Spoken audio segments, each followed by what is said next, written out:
अस्सलाम वालेकुम जी। दुनिया चाँद पे तो पहुंची ही थी, लेकिन दिमागी तौर पे भी हमारे मुल्क से, हमारी सरकार से, हमारे लोगों से बहुत आगे पहुंच गई है। भारत की मिसाल ही ले लीजिए। वहाँ पर चीफ जस्टिस साहब ने नौजवानों को, यूथ को कॉकरोच कहा। उन्होंने सोशल मीडिया पर एक कॉकरोच जनता पार्टी बना ली। उसके मिलियंस में सब्सक्राइबर हो गए।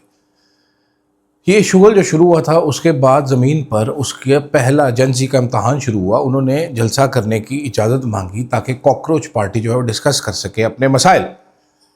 वहाँ पर आ गए ट्रेडिशनल रिपोर्टर्स, और फिर उन रिपोर्टर्स के साथ क्या हुआ? मेरा ख्याल है the most beautiful videos I have ever seen. क्यों पाकिस्तान का मीडिया भी डिज़र्व करता है अपने साथ यही होना? क्यों इनको भी इसी तरह लित्तर पढ़ने चाहिए? मैं क्यों समझता हूँ कि इनको ऐसे लित्तर छितर पढ़ने चाहिए? क्या वजह है इसकी? इस पर बात करूँगा। साथ साथ दुनिया इतनी ज़हनी तौर पर आगे चलेगी, हम आज भी इलेक्शन चोरी करने के लिए बैठे हुए हैं। Pathetic performance. क्या होने जा रहा है, क्या हो रहा है, इन सारी चीज़ों के ऊपर बात करूँगा। आदिल राजा नाम याद रख, कागज पे सच और दिल में दग। मैं हूँ आदिल राजा, आप देख रहे हैं मेरा यूट्यूब चैनल। ज़रा स्लो हूँ, ज़रा ढिला हूँ, लेकिन ऐसा कोई मसला नहीं है, अल्लाह खैर करेगा। तो जनाबे वाला, सबसे पहले तो आज गिलगित बल्तिस्तान का इलेक्शन होने जा रहा है। इलेक्शन चोरी होना है, सबको मालूम है। किस तरीके से किया जाना है, सबको मालूम है। बाबर अवान साहब ने बड़ी मज़ेदार बात की कि 4 मुल्कों का बॉर्डर लगता है उस एरिए पे, सेंसिटिव एरिया है। लोग वहाँ के जिस तरीके से प्रोटेस्ट करते हैं वो आप लोग देख चुके हैं। लेकिन टारगेट एक ही है। टारगेट क्या है कि जी इमरान खान की पार्टी ना जीत सके वहाँ से। नजम सेठी साहब ने मुझे कल ये बताया कि जी बिलावल साहब कहते हैं कि GB और कश्मीर में हमें हुकूमत दी जाए, लेकिन वहाँ पर इनको हुकूमत नहीं दी गई, मखलूत हुकूमत बनेगी। ये ज़्यादा मसला करेंगे तो पीपल्स पार्टी को फिट कर दिया जाएगा, सेट कर दिया जाएगा। फिट सेट हो भी जाएंगे, मेरा ख्याल है, इसमें कोई मसला नहीं है। लेकिन हम कितने बड़े टार्जन हैं, कितने समझदार हैं, हम इससे आगे निकल ही नहीं सके। हमारा रोज़ का यही जो है वो काम है, रोज़ का यही दस्तूर है हमारा। हम एक इलेक्शन चोरी करके उसके बाद अगला चोरी करने के लिए निकल जाते हैं, उसके बाद अगला चोरी करने। अब जिनके हक़ में इलेक्शन चोरी करके 2024 का दिया, उनके वज़रा खुद चीखे मार रहे हैं कि ये क्या तरीका है जी, कि आप लोग जो हैं, हम अभी तक एक्सपोर्ट नहीं बढ़ा सके, हम ये नहीं कर सके। अब वो एहसन इकबाल साहब जैसा बंदा जो कोई 10 साल वज़ीर रह चुका है पाकिस्तान की 70 साल तारीख में, वो शिकायतें बता रहा है हमें कि जी हम ये नहीं कर सके, हम ये नहीं कर सके, और ऐसा पोज कर रहा है कि जैसे ये किसी और की गलती थी। ये वही एहसन इकबाल साहब हैं जिन्होंने जब सैलाब आया था तो नारोवाल में पहली वीडियो बनवाई थी, उसके बाद वेबसाइटों को और ट्विटर अकाउंट्स और इंस्टा अकाउंट्स को पैसे के साथ भिजवाई गई थी वीडियो की, ये पोस्ट कर दे और पैसे ले ले जनाब, और चंगे पैसे आपको मिल जाएंगे। इस चीज़ के तो इस मुल्क ने क्या ही तब्दील होना है। कश्मीर का आप हाल देख लें, वीडियोज़ कश्मीर से जो आती है आप देखिए ज़रा, क्या खौफनाक वीडियोज़ हैं। इंटरेस्टिंगली मेन स्ट्रीम मीडिया हमारा ना GB के हालात एक्चुअल बता रहा है, ना कश्मीर की वीडियोज़ कोई दिखा रहा है। कश्मीर में इंटरनेट को बंद किया जा रहा है, रास्ते सारे बंद किए जा रहे हैं। अब सार आलम साहब जो हैं, उन्होंने कल अपडेट दी, उन्होंने कहा जी the state must do what it must, यानी कि लोगों को कुटेंगे, मारेंगे। स्टेट का ये काम नहीं होता कि अगर लोग एहतजाज करेंगे तो आप उन पर गोलियां चलाने, उनको मारने के लिए आ जाएंगे। मैं कल ही आपको बता चुका हूँ कि खुफिया मीटिंग में राना सनाउल्लाह साहब ने ये बोला कि इनके साथ 26 नवंबर वाला हाल किया जाए, इनके साथ TLP वाला हाल करें। क्या कश्मीरियों के साथ आप ये करना चाहते हैं? सवाल ये है। जो एजेंसियों के हमारे अकाउंट है, एस्टेब्लिशमेंट लिंक्ड अकाउंट्स हैं हमारे ट्विटर के ख़ास तौर पे, वो धमकियां लगा रहे हैं। ये जो जॉइंट एक्शन कमेटी के सरबराहान जो भी हैं, शौकत मीर और चंद और जो लोग हैं, उनकी तस्वीरें शाया कर रहे हैं और कह रहे हैं गद्दाराने वतन है। ये फार्मूला खैर बड़ा ही पुराना हो चुका है। अब हमारी नई नस्ल तो इस थर्ड क्लास किस्म के फार्मूले को मानती भी नहीं है कि जो भी अपने हकूक़ के लिए आवाज़ उठाएगा वो चोर होगा।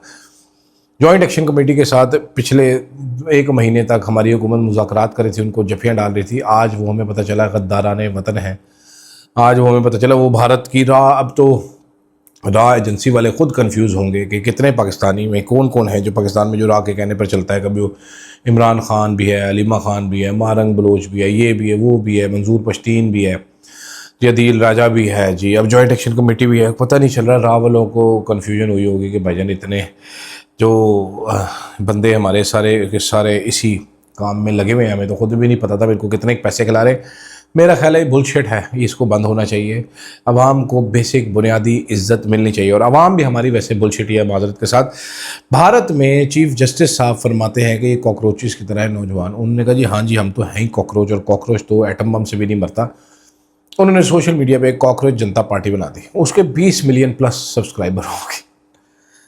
अब वो जो कॉकरोच पार्टी थी, कॉकरोच पार्टी ने कहा कि जी हमने एहतजाज करना है, एक एहतजाज करने के लिए हमें इजाज़त चाहिए। तो कॉकरोच पार्टी के सरकर्दा रहनुमाओं ने डाली एक पोस्ट कि हम इधर एहतजाज करने की इजाज़त लेने के लिए आ रहे हैं। फिर वहाँ पर आप पहुँच गए सारे।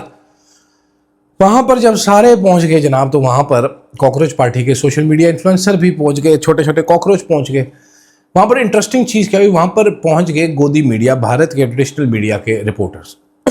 इनका काम क्या था, सवाल उठाना, प्रोटेस्ट ख़राब करना। जैसे कि पाकिस्तान में अगर तहरीक इंसाफ का प्रोटेस्ट होता है तो यहाँ पर भेजे जाते हैं कुछ रिपोर्टर्स, वो तैयब बलोच नाम का, इस तरह अलीमा खान के सामने, वो ये एग्जैक्ट यही काम करते हैं आके जो इंडिया में वो लोग कर रहे थे। वहाँ पर क्या एक रिपोर्टर थी, एक 2-3 और थे, वो बता रहे थे कि देखें जी मोदी साहब ने कहा है महंगाई इतनी, पेट्रोल कम खर्च करो। ये पेट्रोल खर्च कर रहे हैं यहाँ पर खड़े होकर, दबा के पेट्रोल का इस्तेमाल कर रहे हैं जनजी वाले, ये कॉकरोच पार्टी वाले, इतने बंदे इकट्ठे हुए हैं वहाँ पर। और क्या बहस जारी थी वहाँ पर, बहस जारी थी कि ये नेपाल वाला हाल करना चाहते हैं भारत का, नेपाल वाला हाल नहीं होने देंगे हम। रिपोर्टर्स कह रहे थे हम खड़े हैं इनके सामने, हम इनको कुछ भी नहीं होने देंगे। और क्या बहस जारी थी इसी तरह की बेशुमार के, ये मुल्क दुश्मन है, ये देशद्रोही हैं। फिर वहाँ पर जो हमारे जनजी के कॉकरोच पार्टी के भारत के जो रिपोर्टर हजरात खुद थे, उनके इन्फ्लुएंसर, वो अपना कैमरा ऑन कर लिया उन्होंने वो माँ बहन, वो इंडिया के मेन स्ट्रीम न्यूज़ चैनल्स की उनका मजाक उड़ाया, मुंह पे उनको सूअर बोला, उनको झूठा बोला, उनको मक्कार बोला, ये एक्सपोज किया कि ये लोग आ जाते हैं यहाँ पर हर बार एहतजाज ख़राब करने। और वो देख के मुझे बिल्कुल आइडिया हुआ 120% के क्यों तहरीक इंसाफ वाले मेन स्ट्रीम मीडिया को गालियाँ निकालते हैं। और मुझे ये भी अंदाज़ा हुआ कि क्यों इससे ज़्यादा गालियाँ पड़नी चाहिए हमारे रिपोर्टरों को। और क्यों मुझे ये लगा कि अब से कुछ अरसे बाद हमारे इन 2 नंबर किस्म के रिपोर्टरों को, इनको भी लोग पब्लिकली ऐसे ही कॉल आउट करेंगे। ओह मुझे मेरी कितनी सेक्सी लग रही है, आपने नोट किया आपने, ऐसे ही इनको कॉल आउट करेंगे जैसे कि भारत में ये किया जा रहा था। क्यों? क्योंकि हमारा मेन स्ट्रीम मीडिया भी रेलेवेंस खो चुका है।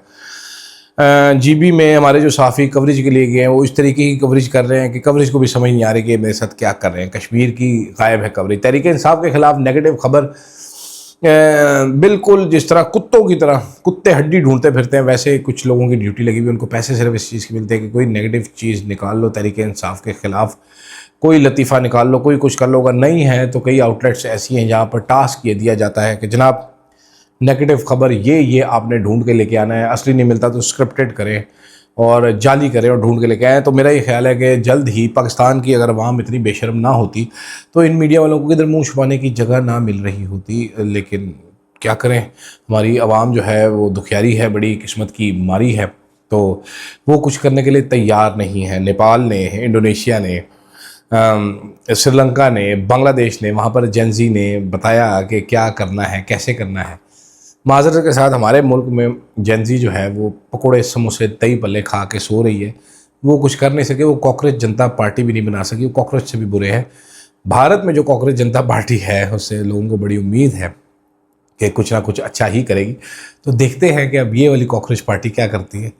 खैर ये कुछ अपडेट्स ही मैंने कहा आपको फराहम कर दें। ये अपडेट्स ख़ास तौर पे मैं ये कॉकरोच पार्टी के बारे में बात करना चाहता था, अपने मुल्क से कंपैरिजन इसका। मुझे इजाज़त दीजिएगा, फीडबैक आपने ज़रूर देना है, क्या अच्छा लग रहा है, क्या बुरा लग रहा है, किस चीज़ को इम्प्रूव करना है। I really want you guys to give me feedback. मैं कोशिश बड़ी कर रहा हूँ, बिल्कुल एग्जॉस्ट हो जाता हूँ वीडियो करने के बाद। दूसरी वीडियोज़ भी मैं शुरू कर दूँगा जल्द ही, 1-2 दिन में। कुछ दिन मुझे दीजिएगा, फ़िलहाल के लिए मुझे दीजिएगा इजाज़त। अल्लाह हाफ़िज़। अदील राजा, सच की आवाज हर खबर पे कायम, हकीकत है मंजिल अदील राजा, दुनिया भर में गूंजे नाम अदील राजा, अदील राजा। पत्थरों पे लिखी कहानी अदील राजा, बाणिये सदाकत अदील राजा, अदील राजा, अदील राजा।